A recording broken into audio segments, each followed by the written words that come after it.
क्या सोच रहे हो? आपके फादर की प्रॉपर्टी में आपका सबसे पहला हक है।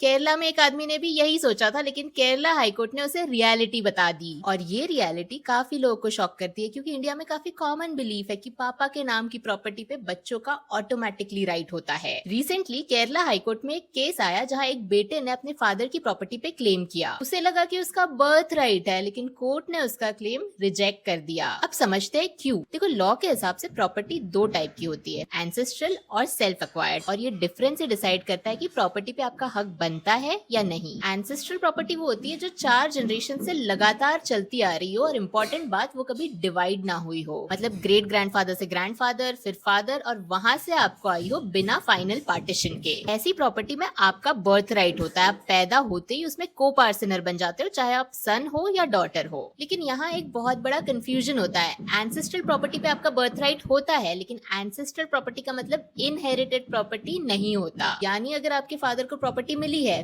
विल से, गिफ्ट से, या उन्होंने खुद खरीदी है, तो वो एंसेस्ट्रल नहीं, सेल्फ एक्वायर्ड ट्रीट होती है। इवन और इंटरेस्टिंग बात, एंसेस्ट्रल प्रॉपर्टी का भी अगर पार्टीशन हो गया तो उसके बाद जो शेयर मिलता है उसे इंडिविजुअल प्रॉपर्टी माना जाता है, एंसेस्ट्रल प्रॉपर्टी नहीं। और यही लोग सबसे ज्यादा मिस कर जाते हैं। तो अगर आप प्रूव नहीं कर पाते कि प्रॉपर्टी जनरेशन से चली आ रही है, तो आपका क्लेम वीक हो सकता है। तो ऐसे डिस्प्यूट्स को अवॉइड कैसे करें? सिंपल है, क्लैरिटी और डॉक्यूमेंटेशन सही से रखिए। अगर डिस्ट्रीब्यूशन डिसाइड करना है तो रजिस्टर्ड विल या गिफ्ट डीड बना के रखो। और अगर पार्टीशन कर रहे हो तो उसे लीगली डॉक्यूमेंट करो। और ऐसी काम की बातें तो मैं रोज बताते ही रहती हूँ, तो फॉलो करना मत भूलना।